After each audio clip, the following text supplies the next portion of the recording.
Ladies and gentlemen, today we have Tom Marchi, a co-founder of Sentivate, to talk about the project, its goals, and the progress Sentivate has made to date on its ambitious white paper and roadmap. And so, Tom, thanks so much for being here, man. Thank you. I appreciate it. Absolutely. So I know we want to focus mainly today on the platform you're building and what you're working on, but I first wanted to ask for folks that are listening how you got into the space and to talk a little bit about your background. Sure. So I got into development at a very young age. I think it's around 8. I had a very old, I think it was a compact laptop, and everything kind of grew from there. Eventually, when Bitcoin eventually came out, I saw it, I think, on Hacker News. I saw it on other, the code was kind of being shared on different sites. Mm-hmm. And obviously it piqued a lot of the space's interest, and it wasn't an interest in what are the economic impacts or the market impacts or things like that, or even really what it did. It was more of like how it did it that was interesting to everybody, because it was using stuff that was already well known, or that not everyone used at the time too much, because it was really niche. It was for very specific projects. Mm-hmm. This is coming out of the hall, Napster, like you had LimeWire, all these decentralized peer-to-peer, applications era, and a lot of them got shut down. So now we're like moving into something like BTC, and it was very interesting to kind of see that conversion happen, or like how it was shaping the development space. So yeah, I got into it that way. Eventually, I tried out how the mining process worked and whatnot. I'm sure there's some potentially lucky person with a good amount of BTC on there, and an old mechanical drive. I believe it was an old laptop mechanical drive when we were just testing out with rigs and whatnot. Because purely like really academic, not exactly like we committed to mining and all of this. It was really just to see how the process worked, and was just really intrigued by it. So I'm sure someone's very happy with that, or a landfill is, but the last I saw it, it probably entered a garbage at some point during the years. But yeah, after that, it kind of grew my interest, but I didn't get really too big into it. I did trading bots and whatnot. Obviously, prior to that, and for a good period of time, I was doing just about everything you can think of. I was doing genetic applications where we're scanning SNPs and finding out, studies related to certain genes that you may have, and you could, get information on those genes potentially. Some liability management options there for companies looking to hire. Of course, they can go through, their genetic profile and then hire based on that. Mobile apps from Android to iPhone, to websites to social media automation, liquid state machines, so it's like AI stuff, pretty much everything you can think of. There's very few exceptions, but we've done social networks, done utility libraries, things that helped out the space like benchmarking. If you go on like GitHub and you look at, say, if you type in lnkit.com, and make sure, of course, you have an account on GitHub to search, you'll see there's, I think, well over like 20,000 results where it's certain comments are linking to an old benchmarking tool we made on a social network that we built, subdomain.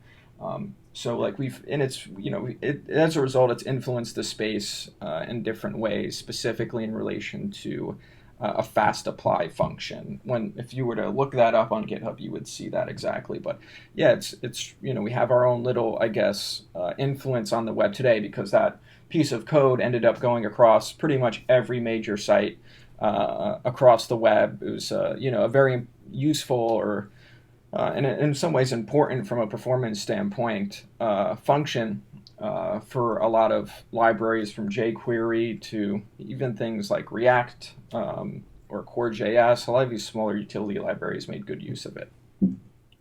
Got it. Yeah, so I guess, this background and the stuff that you've had, hands in and experience with, not just you, but even with your team, I guess that led to what's going on with Sentivate. And a fair number of people in my audience over the last year or so have asked me about it. But for someone who's coming into this totally new to Sentivate, can you give like the main elevator pitch for what it is and what the goal is?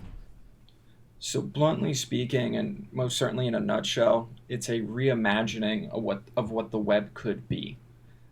The web has a plethora of issues. Hmm. It's literally never ending. In this space, people like to focus on, what's its typology? Is it decentralized or not? And to be honest with you, the web is far more complicated than just a topology problem. I mean, if it was a topology problem, it would have been solved, day one.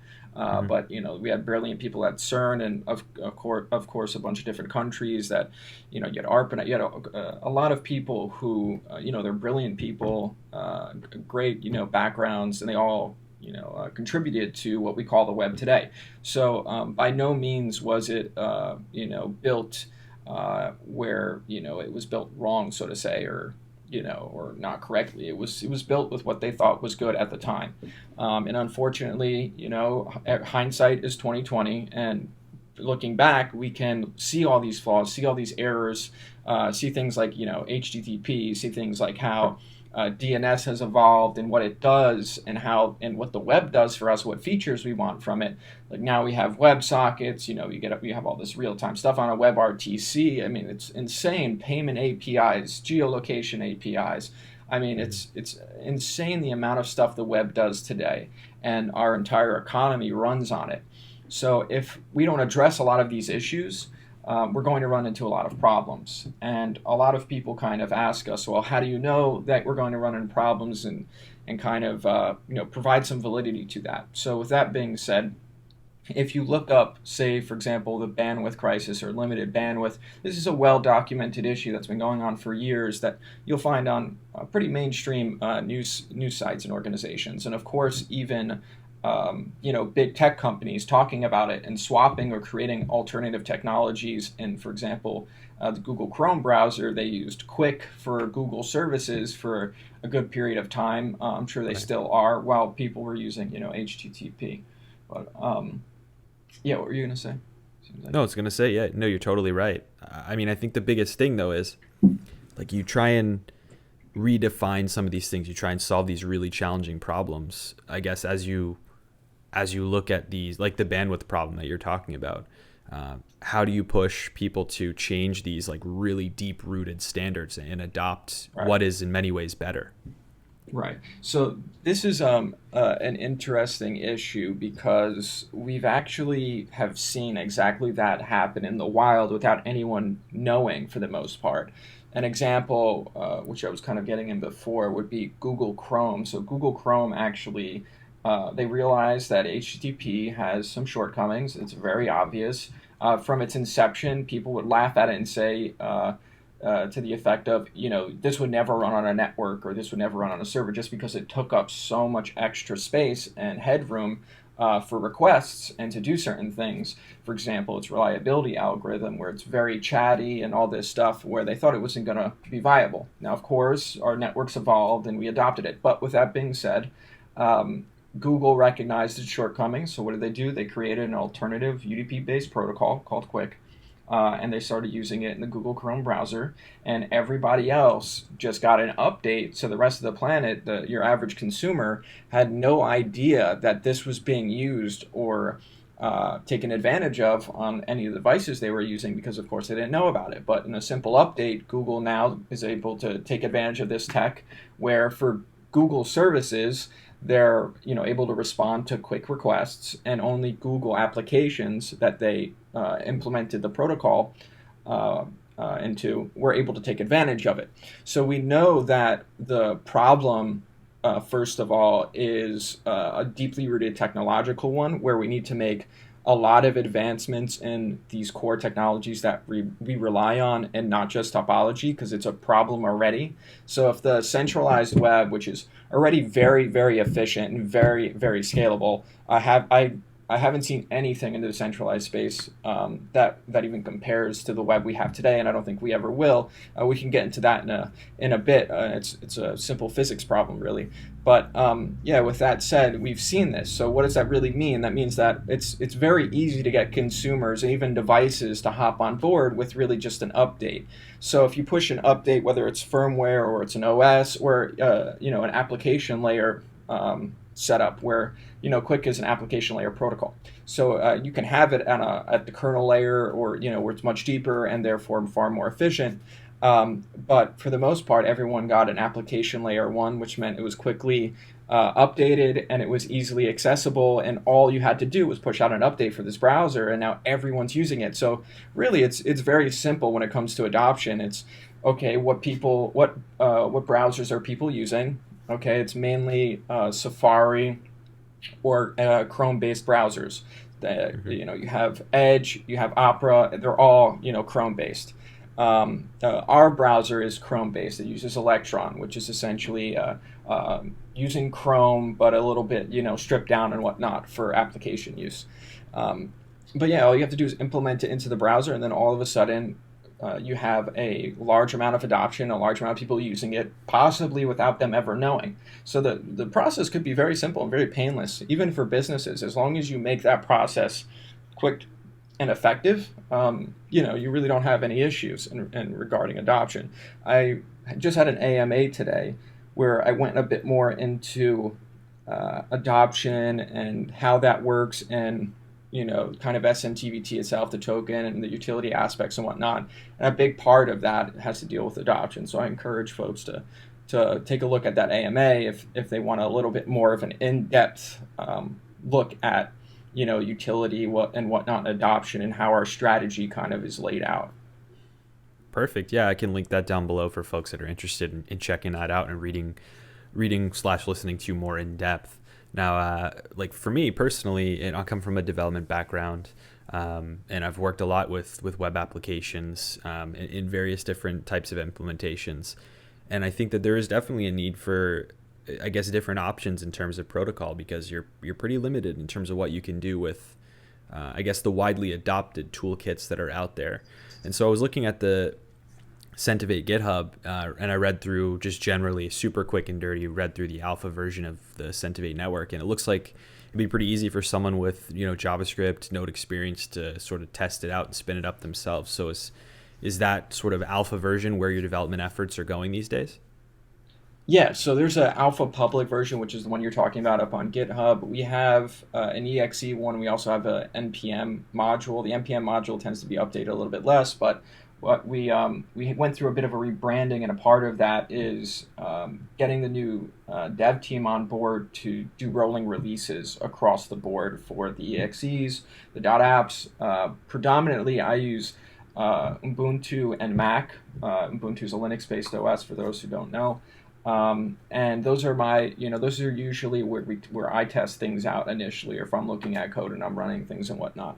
But yes, with that being said, most folks who know Node, or really Node, I think is the summary there, because JavaScript can get you so far in Node. But if you know Node for sure, you can quickly get up and running with. It's a little bit easier on Mac or on Linux, really any Unix-based OS or hybrid, Unix BSD typed OS. You have a much easier time getting up and running with it. If you want to compile it and work from source and play with it and whatnot, you'll see the UDP, like how the packets are set up on when you send out UDP packets for EDSP. So you'll see how the protocol works, how it builds packets, how it receives it, all of that stuff. Yeah. Got it. So I think you mentioned it, or you alluded to it in your answer. The GitHub right now, you got some major code releases coming. I know there's a sort of like a private test net, or like a private beta going on. Are some big releases coming to that GitHub soon? It's been a Yeah. while since there have been some huge commits there. Yeah, so the last commit, I think it's got to be like maybe, what is it, 2 weeks ago or 3 weeks ago now? Yeah. We usually release like 10,000 plus lines per commit.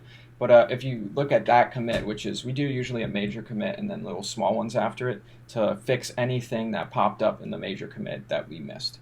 That whole process, though, is entirely changing. We had this process where we would focus on kind of, marketing, community outreach for a few months, and then we'd swap over to where we had more people and more resources dedicated to code development, and then we do a big commit.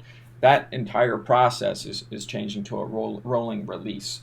So every Friday is what we had it set for, but it might change. It's sort of like the standards you get from the industry.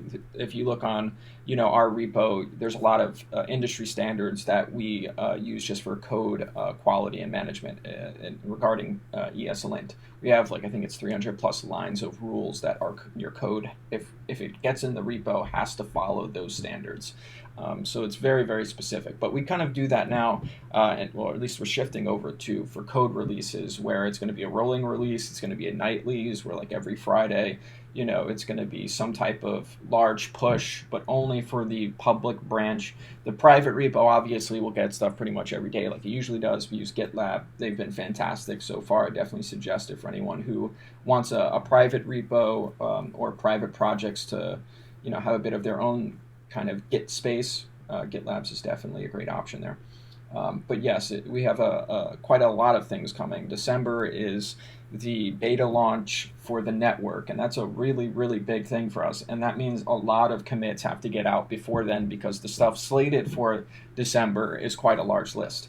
The browser is going to change dramatically. I mean, right now it's a lot of fundamentals and core tech because you can't really have this browser and all these features if you don't have a fully viable, fully testable network. We have a completely DNS system. Ours is a DIS. We call it a DIS because it literally acts very different from what a DNS does, and the way what tasks it does and what it returns in terms of the data, we can get into that as well, is very different than what you would get from a DNS server now, which allows you to do zero RTT, which is zero round trips on first connect with your first packet, which is totally different than even how HTTP3 would work, which is you would have to have visited the site before and you'd have to have something left over from that previous connection. Ours is right off the bat, it works, and it does it securely where we protect against a lot of really complicated web-related attacks where you can have these man-in-the-middle situations that it's not the service's fault or your fault. It's more of, it has to do with the border gateway protocol where they have all these autonomous systems, and unfortunately sometimes people masquerade as authentic tags that are not really authentic, and they can, as a result, misdirect traffic. And it's a very common problem, and usually it does quite a lot of damage. The crypto community was hit with it. I think it was my Ether wallet that was hit with a few of those over time at different points in time. And of course, a lot of people were affected by it in those areas. It's, from my experience, less common in the States in terms of the severity for services that are also within the States. But if you're going cross country and whatnot, it gets a lot more complicated, especially in other countries outside of the U.S. I think that sort of summarizes it. Got it. So I guess this is coming from, a naive perspective, right? Someone that's, outside looking into Sentivate. Would it be fair to say, looking at, let's say, the OSI model, right? The sort of the conceptual model for telecom and computing systems. And for folks listening, open systems interconnection model is what that stands for.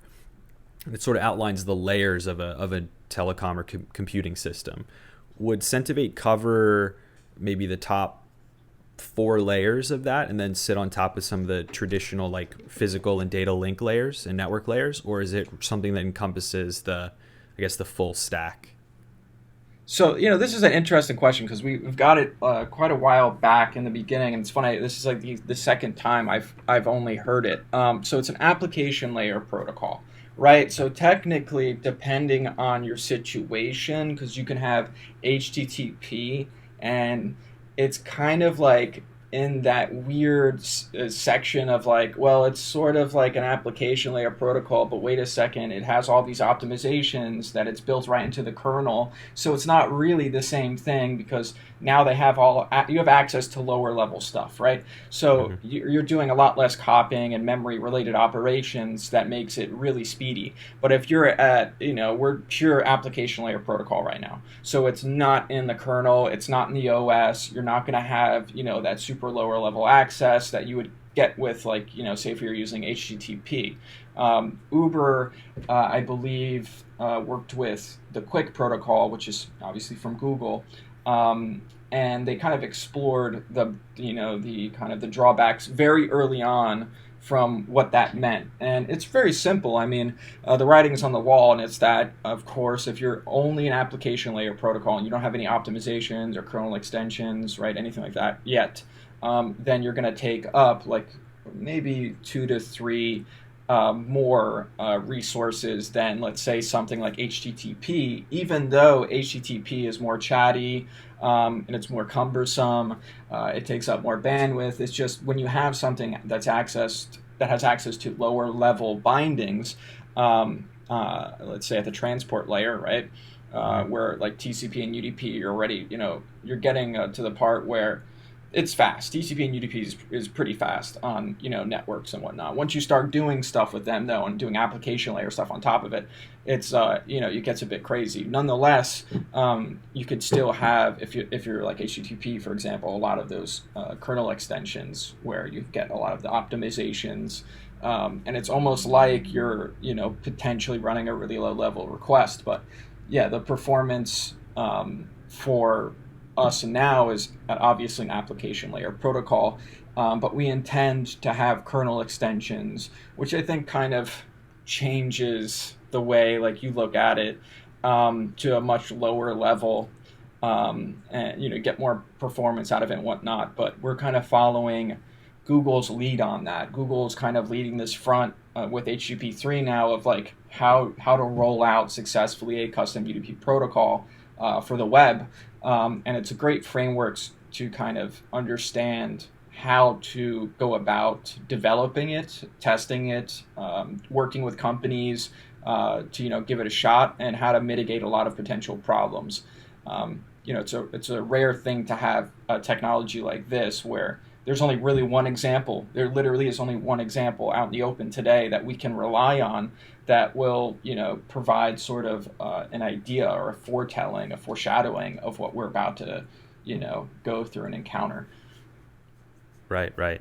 So, first of all, thanks for that answer. I think that adds a lot of color to my understanding of Sentivate too, and the way that it sits in the overall conceptual model for new communications protocols. So I appreciate that. I guess the last place I wanted to go, and being mindful of time, is what folks should expect from this public network, or this public alpha or beta network that you have coming. I think you said in December, and what you'll be looking for from a leadership perspective for Sentivate to say we're ready to kind of make the next step and move towards like a true quote unquote mainnet release or main release. Yeah. So in December, it's going to be all about essentially testing what we've got. It's going to be, let's get as many people in real world testing. So it's very different than, testing that you can do in a closed network. And it's going to be a lot of, I very much expect this to be the case, because it's never been not the case, which is, you do an open beta and you find a lot of little hiccups, a little bunch of little issues. I think security-wise, from a cryptography perspective, we've followed the standard exactly. We did not roll our own crypto. We use libsodium for everything. Sodium native, to be exact. The node module, absolutely brilliant. They did amazing work.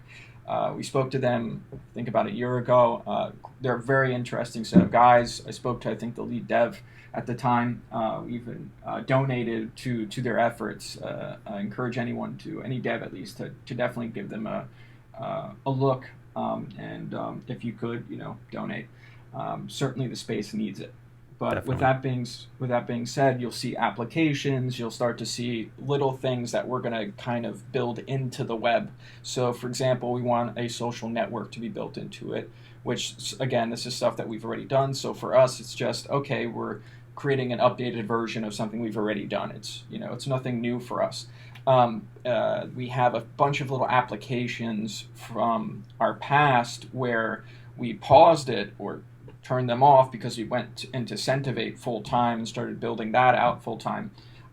And as a result, some of these applications that already had quite a lot of exposure to the web. For example, we had an application called Hermes, and it was for social media automation. What was unique about it, and the same tech is implemented in our browser, is that it could ignore web security for a lot of sites.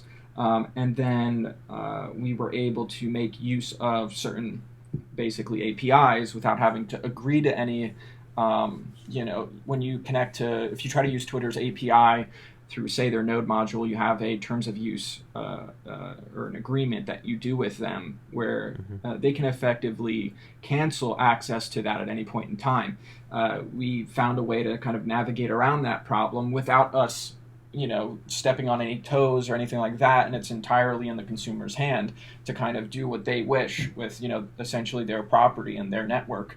And we have no role in that. It allowed us to kind of navigate around an industry problem at the time where Twitter, Facebook, YouTube, all these big guys kind of came together, and they went after a lot of these social media automation applications.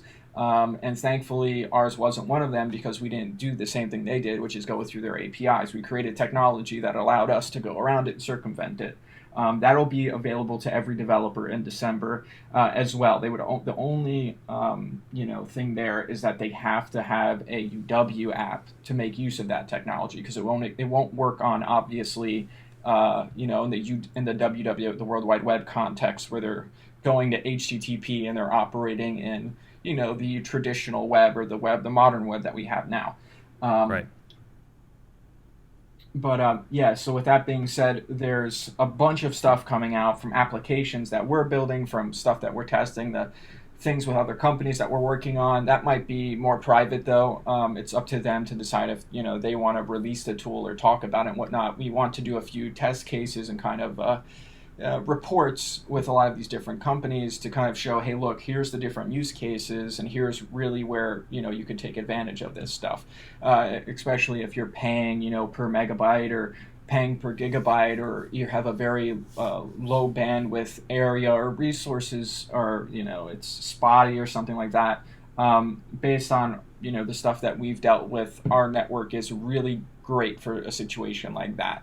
So if you're in let's say you have troops overseas would be more effective and less costly going through our network than even paying a data carrier, where you're just manually carrying this data on a USB drive over to troops, or even paying per megabyte just for web access, right? And that web access is, when you're talking about HTTP, that's a very big deal. People don't understand usually that when you're requesting or downloading 1 megabyte worth of data, you're actually getting a lot more depending on your protocol.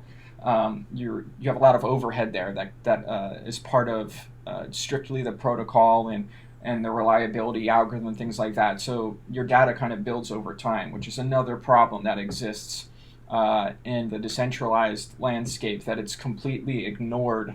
This bandwidth crisis is completely ignored by the crypto space, but it's not ignored by large companies like Google, and basically the people behind the standards for the web. That's why HTTP 3 has Quick and whatnot, and of course a lot of companies like Amazon, Google, Facebook, Netflix are all aware of this bandwidth crisis now, because, like we said, COVID eventually became a perfect test case and perfect validation for what we were building when we were talking about it. Although it's everywhere on the web for years now, talking about it and warning about it. The COVID situation showed but a very, very small slither of what we expect from the bandwidth crisis, and that's massive market crash. Massive. You're talking about tons of Amazon 100 millisecond delay. This was over 7 years ago, I believe.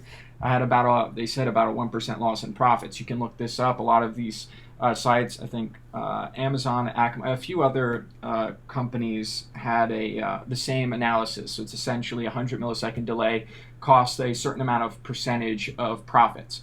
And if you look at that from a global economy perspective, the implications are absolutely massive. People obviously rely on these services to potentially survive, or Right. operate their business or distribute their products. So if you start hitting these larger distributions, and it's kind of almost like they've become a huge part of the U.S. economy, and the global economy at that, you're going to have a very big fallout, a very big economic crash, and it's going to force people to start swapping over to different technologies. For us, looking forward, we truly believe that this bandwidth crisis and all the other issues that we've been talking about are just going to get worse and worse and worse. And COVID, again, great example of it. Explained it perfectly what would happen. And as a result, everyone had immediately. What did we have? We had deteriorated experiences across platforms, specifically platforms that were handling video, because you had to change their compression algorithms to still kind of have a balance between quality and size. So YouTube, I think, lowered their typical standard from 1080p to 720p at the time. And I think it's Hmm. still active now. But even doing that is quite drastic than just going to a different compression algorithm. You're talking about going down a hall quality step. It's a hall resolution. It's a very big deal. So it would be horrible to live in a world, first of all, where internet access cost a ridiculous amount of money compared to today, where it's very, very, very cheap, in comparison to, say, people who are paying per megabyte. I don't want to see us get to that spot, and I also don't want to see what we've seen from a policy perspective, which is, oh, we need internet fast lanes, and that's the whole political thing between like everyone wants where internet should be a right and all of that. Right. It's a very touchy subject for a lot of people, but the truth is that we needed to remove restrictions on the market because this was coming. And this is coming. It's already here. We just experienced it, a slither of it, a taste of it, but it's here effectively, is what that means. But yeah, as a result, we need potentially speed lanes, or a slower lane for consumers and people who can pay more for quicker, better access, if this problem doesn't get solved, or if we don't have technologies in place that allows people to take advantage, of what they have now and potentially in the future, where maybe you have this slower lane, but you have better technology, so you actually have the same experience potentially, because your technology that you're using that's transporting this data and that that's helping you connect to these services is more efficient and more cost effective. But we're hoping that obviously it doesn't get to this case. We're hoping that in time, obviously, people will make logical decisions to swap to more efficient technologies. And so far, it looks like we're the only actual project in this space that's addressing that problem. We're not just addressing the topology and governance problem that people have with, say, ICANN being DNS, and the way domains are operated. And how government potentially can put whatever type of laws or clamp down on whatever information.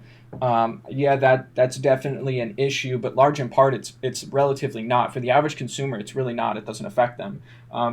Most of us can get to our services. We're not being limited in any way. We might have privacy related stuff, but that's been largely taken care of now, since we've all kind of swapped to like SSL everywhere, where we have everyone's basically encrypted and whatnot. So a lot of these issues have in large part been solved in regards to privacy. But the true issues, that if you want a web replacement, I don't think it's a question of, oh, we need a blockchain based decentralized Web 3.0. I think it's part of the problem. I think it's definitely part of the solution, as well.